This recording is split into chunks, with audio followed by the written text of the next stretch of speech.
नमस्कार, मैं हूं मनोज मानस। हमारे स्पेशल बुलेटिन में आपका स्वागत है और सबसे पहले हम बात करेंगे भाईचारा हमारी परंपरा।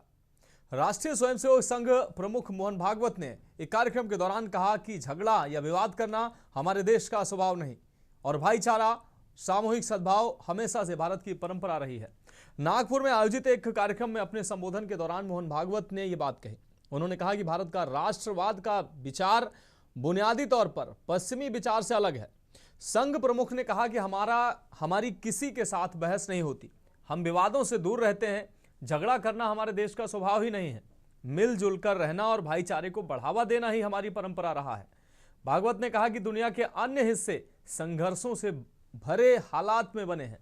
वहां जब एक राय बन जाती है तो उसके अलावा हर विचार को अस्वीकार कर दिया जाता है। वे दूसरे के विचारों के लिए दरवाजे बंद कर देते हैं और इसे इज्म कहना शुरू कर देते हैं। तो संघ प्रमुख मोहन भागवत ने भाईचारे की बात की, कहा कि भाईचारा ही हमारी परंपरा है। झगड़ा हमारे देश की न तो संस्कृति है न हमारी परंपरा है।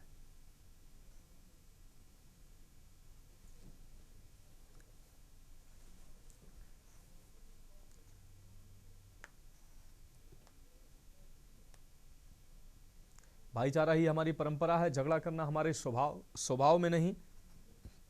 संघ प्रमुख मोहन भागवत का यह बयान अब सामने आया है। नागपुर में एक कार्यक्रम के दौरान संघ प्रमुख का यह बयान सामने आया है।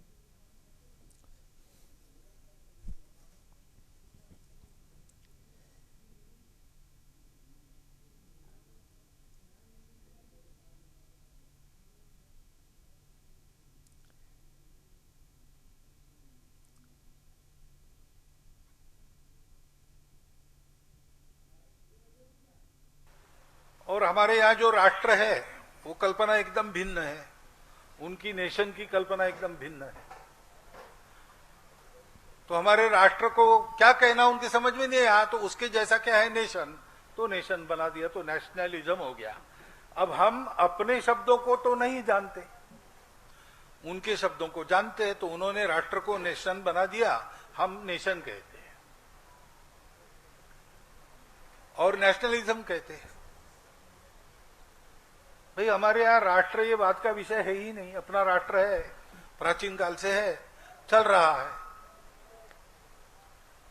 हम राष्ट्रीयता कहते हैं, नेशनलिटी कहते हैं, नेशनलिज्म नहीं है। नेशनहुड कह सकते हैं, राष्ट्रत्व हो सकता है।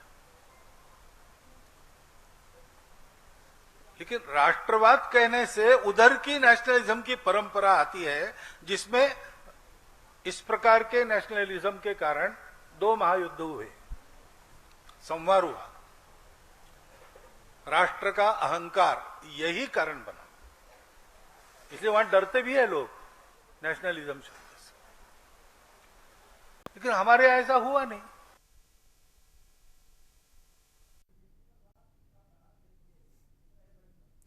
और अब हम बात करेंगे एसआईआर को लेकर बीजेपी परिवार तीखा प्रहार। लेकिन इस पर हम बात करेंगे उससे पहले एक बड़ी खबर सामने आ रही है, अपने दर्शकों को दिखा देते हैं। कानपुर से अहम खबर, बकर मंडी की रसीद मार्केट में भीषण आग की घटना सामने आई है।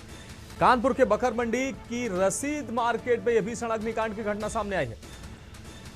कानपुर से अहम खबर आपको दिखा रहे हैं। फंसे एक व्यक्ति को बचाया गया है। रसीद मार्केट में आग की यह घटना सामने आई है। बकर मंडी स्थित रसीद मार्केट में भीषण आग की घटना सामने आई है। एक व्यक्ति के फंसे होने की बात सामने आ रही थी, हालांकि उसको बाहर निकाला गया है। व्यक्ति को सुरक्षित बाहर निकाला गया है। कानपुर से अहम खबर, बकर मंडी के रसीद मार्केट में भीषण आग की घटना सामने आई। फंसे एक व्यक्ति को फिलहाल बचाया गया है। तो रसीद मार्केट में आग की घटना सामने आई है। दमकल कर्मी, पुलिस मौके पर मौजूद है। आग बुझाने का प्रयास लगातार जारी है। कानपुर से अहम खबर, बकर मंडी के रसीद मार्केट में आग की घटना सामने आई। आग लगने से आसपास अफरा तफरी मच गई। बकर मंडी की रसीद मार्केट में आग की घटना सामने आई है। सूचना पर तत्काल दमकल की गाड़ियां मौके पर पहुंची। पुलिस अमला मौके पर पहुंचा। आग बुझाने का प्रयास लगातार किया जा रहा है। हालांकि आग पर काबू आंशिक रूप से आग पर काबू पाया गया है, लेकिन अभी भी आग बुझाने का प्रयास जारी है।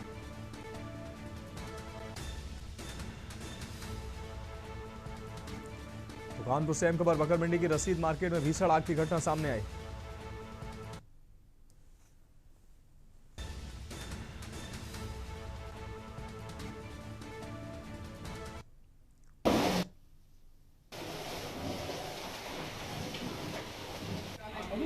तो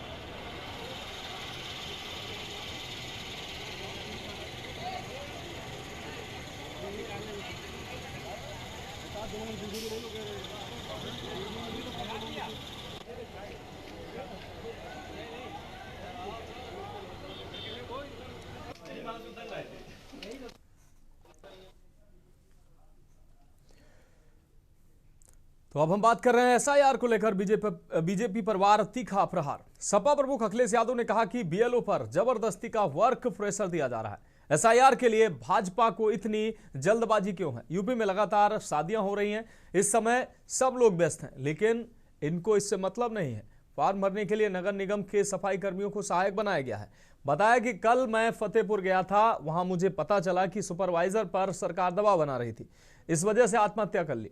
आखिर इतनी जल्दी क्यों है? वेस्ट बंगाल के लोग कह रहे हैं कि चुनाव आयोग के हाथ खून से रंगे हैं। एसआईआर भाजपा और आयोग की मिलीभगत की साजिश है। एसआईआर के मुद्दे पर सड़क पर सपा उतरेगी। वहीं अखिलेश यादव ने मलिहाबाद के मृतक बीएलओ विजय कुमार वर्मा की पत्नी संगीता को 2 लाख रुपए की मदद भी दी है। तो एसआईआर को लेकर एक बार फिर से अखिलेश यादव ने बीजेपी आपको बता दें सरकार पर हमला बोला है। एसआईआर के लिए आखिर जल्दबाजी क्यों है, ये सवाल अखिलेश यादव का है। वोट छीनने की साजिश कर रही है बीजेपी। मृतक बीएलओ विजय की पत्नी को 2 लाख की सहायता राशि भी अखिलेश यादव के द्वारा दी गई। वोट बनवा रहे हैं और सरकार और इलेक्शन कमीशन हम तो बीएलओ जो जान गई जिन बीएलओ की उनको 2 लाख रुपए दे रहे हैं। चुनाव आयोग जिनसे काम ले रहा है उनके अगर जान गई परिवार में तो सरकारी नौकरी दें और 1 करोड़ से उस परिवार की आर्थिक मदद। जमाना सीबीआई का नहीं है, ये जमाना। एसआईआर को लेकर एक बार फिर से अखिलेश यादव मुखर हुए हैं। मनीष तिवारी हमारे संवाददाता अधिक जानकारी के लिए हमारे साथ जुड़ गए हैं। मनीष जी, एक बार फिर से अखिलेश यादव ने एसआईआर को लेकर सरकार पर तीखा प्रहार किया है। उन्होंने कहा कि बीजेपी और इलेक्शन कमीशन की मिलीभगत है एसआईआर, और इतनी जल्दबाजी आखिर क्यों है? अगर देखा जाए जिस प्रकार से एसआईआर को लेकर के जो है समाजवादी पार्टी और अखिलेश यादव लगातार चुनाव आयोग को घेर रहे हैं, जिस प्रकार से आज भी उन्होंने मीडिया के सामने जब वो मुखातिब हुए तो उन्होंने घोषित सीट की बात की। उनका साफ तौर से ये कहना रहा सीट रिक्त होते ही जो है चुनाव आयोग को आदेश जा चुका है कि 20,000 वोटरों को जो है काटा जाए। इसी प्रकार से उनका पहले भी आरोप रहा है कि उनका ये कहना कि लोकसभा में जहां जहां से हम जिन विधानसभा से हमें ज्यादा वोट मिले थे वहां पर 50-50 हजार वोट काटने की जो है आदेश जारी कर दिए गए हैं चुनाव आयोग के द्वारा। तो कहा जाए जिस प्रकार से लगातार जो है समाजवादी पार्टी के द्वारा जो है चुनाव आयोग को जो है पत्र लिखा जा रहा है। पत्र में साफ तौर से उनके द्वारा ये कहा जा रहा है कि इतनी जल्दीबाजी क्यों है। 2027 में जब चुनाव होने हैं और 1 महीने का ही वक्त क्यों, क्योंकि जिस प्रकार से जो है ये प्रक्रिया कम से कम 3 महीने का वक्त लगना चाहिए और इसमें जो है आराम से, जिससे कि जो बीएलओज हैं जो जिनके द्वारा सुसाइड किया है या वो जो लोग टेंशन में जिनकी डेथ हुई है, ब्रेन हेमरेज के द्वारा डेथ हुई है, तो उनको हालांकि अखिलेश यादव ने 2-2 लाख रुपए का चेक जरूर दिया, लेकिन जिस प्रकार से सबसे बड़ा सवाल विपक्षी दल के तौर पर जो है एसआईआर की जल्दीबाजी को लेकर के लगातार उनके द्वारा आरोप लगाए जा रहे हैं और लगातार उनसे कहा जा रहा है कि सिर्फ वोटों को काटने के लिए जो है ये प्रक्रिया की जा रही है। लेकिन वहीं पर अखिलेश यादव ने कहा इनकी इस रणनीति को हमारे द्वारा जो है रोकने का प्रयास जरूर किया जा रहा है। अभी तक उन्होंने 44 ऐसे बड़े नेताओं को जो है इस काम पे भी लगाया है, हर जिले वाइज लगाया है कि एसआईआर में किसी प्रकार प्रकार से जो वोटर है, अपना वोटर है, उनका नाम नहीं कटना चाहिए। लेकिन हर बार मीडिया के सामने जो है SIR मुद्दे को लेकर के अखिलेश यादव मुखातिब हो रहे हैं। हर प्रकार से उनके द्वारा जो है लेटर जारी किया जा रहा है और उनका साथ साथ एक और भी बयान रहा। अगर चुनाव आयोग को जो लेटर लिखे गए हैं, उनका ये कहना है कि चुनाव आयोग ने अभी तक जो है उनको किसी भी लेटर का जवाब नहीं दिया। अब उनकी आगे की प्रक्रिया सड़क पर उतरने की होगी। वो अपने कार्यकर्ताओं को, अपने जो सपोर्टर है, उनसे वो जल्द से जल्द अपील करेंगे कि अगर चुनाव आयोग में हमारी बातों को, विपक्षी दलों की मांगों को नहीं पूरा करता है तो हम सड़क पर उतर करके इसका विरोध प्रदर्शन करेंगे। तो कह सकते हैं कि जिस प्रकार से जो है अखिलेश यादव SIR का मुद्दा एक अहम मुद्दा मानते हैं, उनका ये कहना है कि ये सिर्फ रणनीति जो भारतीय जनता पार्टी और चुनाव आयोग मिलकर के कर रहा है, 2027 के विधानसभा को लेकर कर रहा है, उसी प्रकार से बंगाल को भी उनके द्वारा इस मुद्दे को जोड़ा गया। तो कह सकते हैं कि सारे विपक्षी दल इस प्रक्रिया को लेकर के जो सत्र होने वाला है, लोकसभा का सत्र होना है, उनका ये कहना है कि सबसे पहले इस मुद्दे को वहां पर उठाया जाएगा, वहीं पर जो है इसकी पूरी रणनीति बनाई जाएगी और फिर रणनीति के तहत जो है आगे की प्रक्रिया की जाएगी कि सड़क पर उतरा जाए। किस प्रकार से इस मुद्दे पर जो है उनके द्वारा जो विरोध किया जाता है, ये अब दिल्ली के सत्र में जो लोकसभा का जो सत्र होगा उसमें ये सुनने को मिलेगा। SIR का मुद्दा एक बार फिर लगातार गर्माता जा रहा है और जिस प्रकार से BLOs की मौत हुई है तो उसको लेकर के भी जो है समाजवादी पार्टी और साथी इंडिया गठबंधन जो है इससे पूरी रणनीति बना करके जो है सत्र में जा करके आवाज उठाएगा। उसके बाद उनका ये कहना है कि हम लोग रणनीति के तहत फिर आगे की प्रक्रिया करेंगे कि सड़क पर उतर कर विरोध करना है, किस प्रकार से विरोध करना है, उसकी रणनीति आगे की दिल्ली सत्र के बाद जो है तय की जाएगी। जी निश्चित रूप से मनीष तिवारी, इस तमाम जानकारी के लिए आपका बहुत शुक्रिया। तो SIR को लेकर अखिलेश यादव का बीजेपी पर प्रहार सामने आया है। उन्होंने साफ तौर पर कहा कि आखिर SIR को लेकर इतनी जल्दी क्यों है।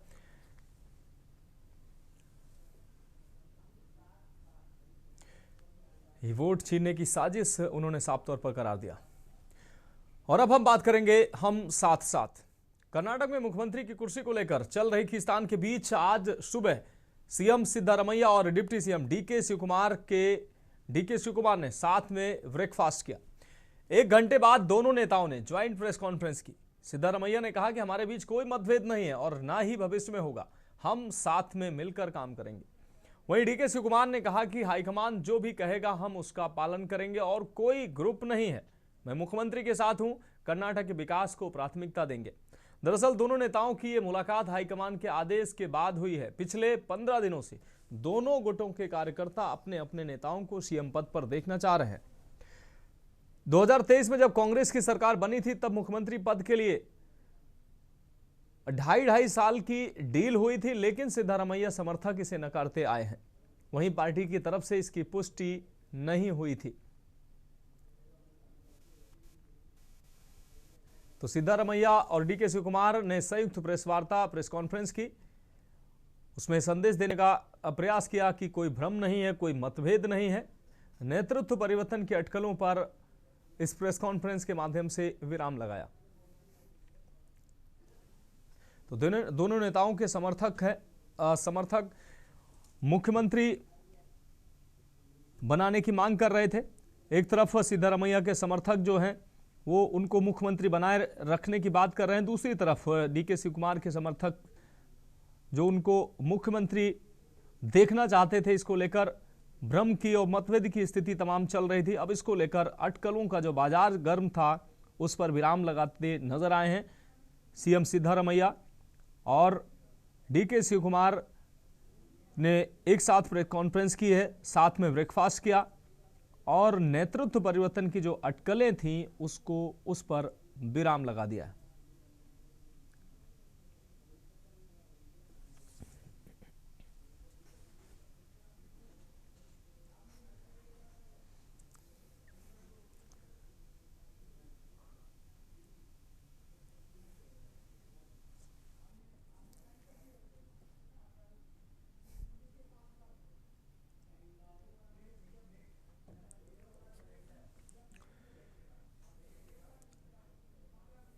तो फिलहाल हमारे स्पेशल बुलेटिन में वक्त एक ब्रेक का है। ब्रेक के बाद हम बात करेंगे नक्सलियों का सरेंडर। आप देख रहे हैं के न्यूज, खबरों का सारथी। ब्रेक के बाद हमारे स्पेशल बुलेटिन में एक बार फिर से आपका स्वागत है। हम बात करें नक्सलियों का सरेंडर। पूर्वी महाराष्ट्र के गोंदिया जिले में नक्सली अनंत उर्फ विनोद सैयना समेत 11 नक्सलियों ने पुलिस के समक्ष आत्मसमर्पण कर दिया है। इन नक्सलियों पर 89 लाख रुपए का इनाम घोषित था। पुलिस उप महानिरीक्षक अंकित गोयल गढ़चिरौली रेंज ने एक प्रेस कॉन्फ्रेंस में बताया कि आत्मसमर्पण करने वाले ये कार्यकर्ता प्रतिबंधित भाकपा माओवादी के दरेक्सा दलम से जुड़े हुए थे। उन्होंने कहा कि दरेक्सा दलम एमएमसी महाराष्ट्र मध्य प्रदेश और छत्तीसगढ़ क्षेत्र का सबसे सक्रिय दलम है। महाराष्ट्र मध्य प्रदेश छत्तीसगढ़ विशेष संभागीय समिति द्वारा 1 जनवरी 2026 तक सरेंडर करने की दूसरी शांति अपील के ठीक अगले दिन यह घटनाक्रम हुआ है। पीपुल्स लिबरेशन गुरिल्ला आर्मी के पूरे दरेक्सा दलम ने गोदिया में पुलिस के सामने हथियार डाल दिए। इस दलम का नेतृत्व कर रहे विकास नागपुरे उर्फ अनंत, जो दरेक्सा स्पेशल जोनल कमेटी के सदस्य और राजनाथ गांव गोदिया बालाघाट डिवीजन के प्रमुख थे। अनंत पर 25 लाख रुपए का इनाम था।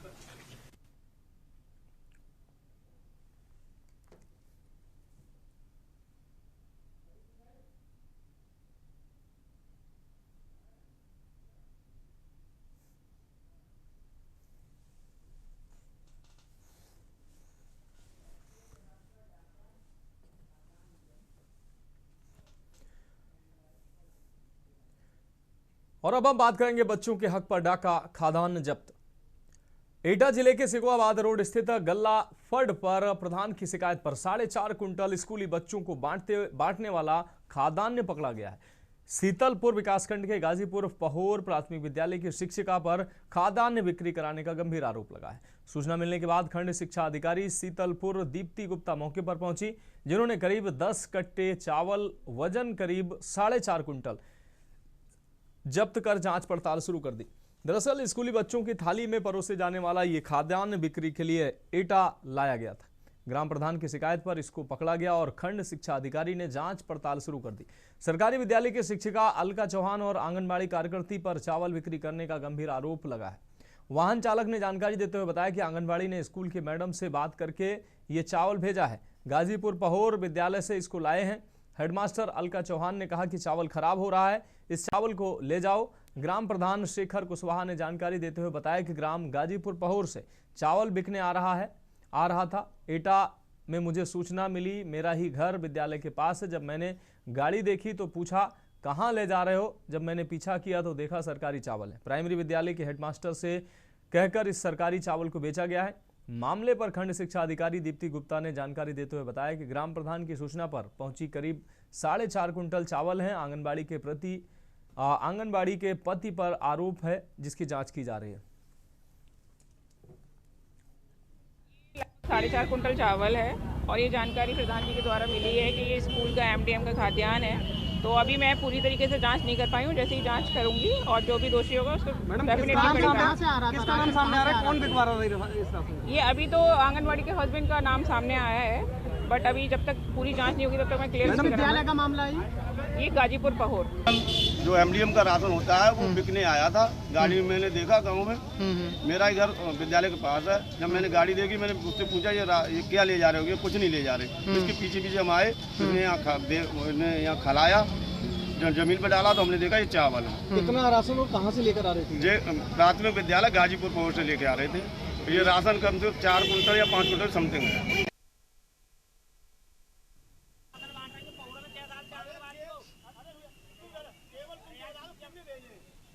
ज्ञानेश कुमार हमारे संवाददाता अधिक जानकारी के लिए हमारे साथ जुड़ गए हैं। ज्ञानेश, जो बच्चों के लिए बच्चों को भोजन परोसने के लिए जो चावल, जो अनाज जो स्कूल में लाया गया था, उसको मास्टर और आंगनबाड़ी कार्यकर्ती की मिली भगत से उसको बेचने का ये मामला सामने आया है। क्या कुछ अहम जानकारी सामने आ रही? मनोज जी, बिल्कुल आपको बता दूं, ये जनपद एटा के पहोर गाजीपुर पहोर का ये मामला है, जहां पर बिक्री होते हुए गरीबों के बच्चे का निवाला आखिरकार पकड़ा गया है। और आखिरकार जो प्रधान ने पूरी तरह से उसको पकड़ लिया। अब बात है जिले के सुकोबाद रोड स्थित गल्ला फट पर प्रधान की शिकायत पर 4.5 कुंटल स्कूली बच्चों को बंटने वाला खाद्यान्न पकड़ा गया है। आपको बता दें, सीतलपुर विकासखंड के गाजीपुर पहोर प्राथमिक विद्यालय की शिक्षिका पर खाद्यान्न बिक्री कराने का गंभीर आरोप लगा है। सूचना मिलने के बाद खंड शिक्षा अधिकारी शीतलपुर दीप्ति गुप्ता मौके पर पहुंची, जिन्होंने 10 कट्टे चावल वजन करीब 4.5 कुंटल जब्त कर जांच कर कार्रवाई का आश्वासन दिया है। जी मनोज जी।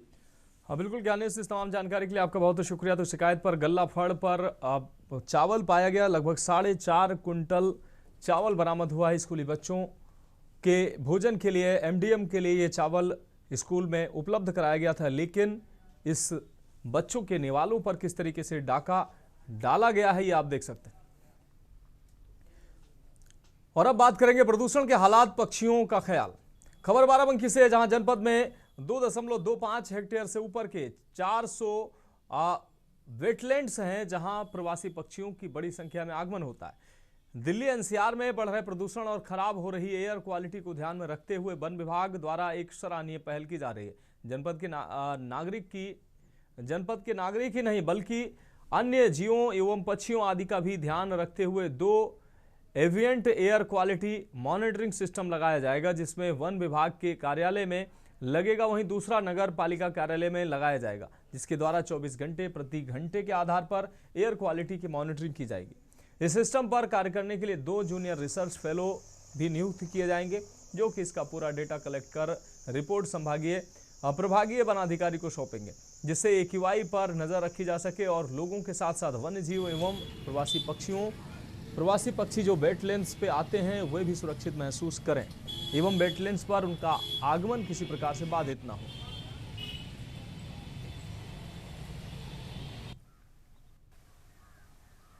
बाराबंकी में लगभग 400 ऐसे वेटलैंड्स हैं जो 2.25 हेक्टेयर से ऊपर हैं, जिसको इसरो के स्पेस जो उनका एप्लीकेशन सेंटर है उसके द्वारा आइडेंटिफाई किया गया था। उन सभी को हम लोगों ने डिलीनिएट किया और उस पर नॉर्मली हम अपनी माइग्रेटरी बर्ड्स की जो भी आमद होती है उसको ट्रैक करते रहते हैं।